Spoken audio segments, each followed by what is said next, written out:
اهلا اهلا اهلا اهلا استاذ خالد، ازيك؟ وفاء، منور. مبروك عليك المسلسل ميرسي، الله حق عرب. يبارك فيك. انت ايه جيت في الساعه دي ازاي؟ الساعه كام دلوقتي؟ شغل بقى انت عارفه. الساعه كام؟ 10؟ الساعه 9 وربع. الساعه 9 وربع. هلا بتقول لك ده انت ما شاء الله يعني منورنا وانستنا تعبينك معانا يا سيدي مبروك الفاضل. مبروك ان الله شاء الله، وعوده حميده باذن الله، باذن الله. وترجعوا مسلسل كسر الدنيا. انا شايف عرفت كده ان هو حق عرب. كلمينا عن الشخصيه كده في عجاله، مش عايزين نحرقها بس نتكلم في انا عجاله. مش عايزه هي بتعمل شخصيه رضا، ولكن انا الفت كلمه كده، حتى قلتها للصديق الغالي احمد عوضي. قلت له احمد الله على انه عوضني برضا.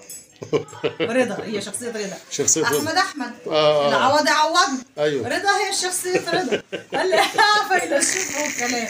فان الحمد لله فضل ورضا استاذ اسماعيل فاروق راجل محترم وراجل بروفيشنال محترف، ومعانا قسط جميل جميل يعني، وشركه من الشركات العريقه سينرجي، وكلنا قسط ربنا يكملها بالخير وبالامان وبالستر، فربنا تكمل على خير ان شاء الله، وان العمل يتم على اجمل وجه، وينول استحسان ورضا الناس، والناس كده تقف كده تفطر في رمضان كده وتستمتع بالعمل ان شاء الله. لسه بمناسبه احمد عوضي، لسه هو امبارح كان عامل افتتاح ان شاء الله مسلسل بدريه. تقولوا له ايه بقى في بعد الافتتاح واللي حصل كسر الدنيا؟ هقول له مبروك وبالتوفيق، وهو جدع وشهم وبيتقي الله في عمله، ويتقي اللبس بتاع الشخصيات بيظبطوه، فبيتقي الله في عمله، وربنا ولكل مجتهد النصيب، وهو كويس. احمد عوض بني ادم كويس مع امين في شغله. هو ما شاء الله والواحد في الطالع وعنده شخصيه وفرض نفسه الفتره الاخيره بقوه يعني بصراحه يعني. ربنا يقويه يا ربي. وهو وكل الناس الموجودين معانا وفي الوسط كلهم انا بحبهم جدا جدا، وربنا مش هقول لك مين موجوده معاك عشان ممكن تنسي حد، بس يعني اقرب ناس للشخصيات بتشتغل معاك مين؟ هي يعني انا هقول لك معايا طبعا العوض، معايا سلوى عثمان الغاليه، ومعايا الاستاذ رياض الخولي، احمد صيام، جيهان قمري، وفاء عامر، دينا فؤاد، يعني الاستاذ محمود حمدان المؤلف، والاستاذ فاروق اسماعيل فاروق الاستاذ المخرج العظيم، سيد سنبل. سيد سنبل اساسي طبعا. معايا سيد سنبل طبعا. ايوه. طب قولي نبذه كده على الشخصيه بتاعتك.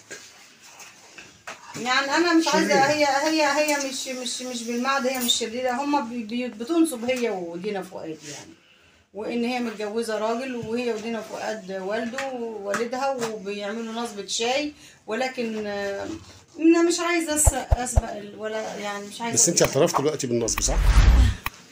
ايوه وفاء ايه؟ مش انا اللي بقول وتطلع نصابه في رمضان، الناس تطوف في رمضان وهي تنصب في رمضان. وفاء انا مش عايز اخد منك كتير، عارفك انت بتحضري، واستاذ فنان سيد سنبل شغال معاكي، وفي كواليس بتاعت الاوضه اهو، مش عايزين نعطلك، وان شاء الله تبقى عوده حميده بامر الله يا رب. واحنا كده كده معاكي يعني، كل حلقه كل كام تصوير كده هنيجي برضو ناخد اخبار. نورتنا وانستنا وتعبناك، لان احنا هنا في المدينه في الجو الصحراوي، في الجو الجميل ده. مشوار فانستنا ونورتنا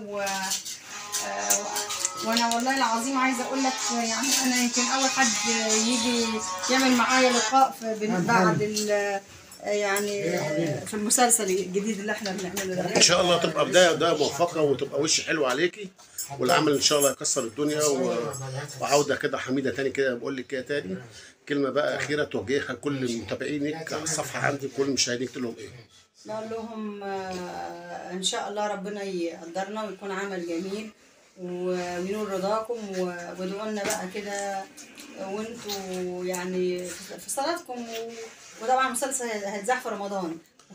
وفاء الصحفيين كان الفتره اللي فاتت كلهم مساندينك بقوه. ايوه. وكان كلهم يعني متعاطفين معاكي ايوه طبعا بشكرك. تقولي ايه للصحفيين بقى؟ والله انا بشكركم لان انتوا فعلا ظهري وسندي في الحياه بعد ربنا، وفي ناس وكل اللي قال كلمه حلوه في حقي بشكره، وبرده حتى اللي اساء ليا برده بشكره، لان ممكن يكون مش فاهم الموضوع رايح فين وجاي منين، فانا بلتمس الاعذار للناس، بشكرهم من كل قلبي، وبشكرك وبشكر كل الساده الصحافه. اصل احنا الصحافه والفن كلنا جزء نتجزأ عن بعض، احنا كلنا ايه، ايد واحده يعني، بنكمل بعض. ايوه بشكرك، وان شاء الله وهديني بس هجيلك مره تانية اخد برضو معاكي عشان تقولي خلصتي كام مسلسل، كام حلقه كام هو احنا مش مشهد كام بنشتغل بتاع. بالترتيب انت عارف يعني. يعني كم مشهد عملنا كم بتاع. باذن واحد احد الفرد الصمد باذن الله. يلا بالتوفيق، واسيبك بقى جهازي. اشكرك، كتر شكرا، خيرك. كل سنه وانتم طيبين.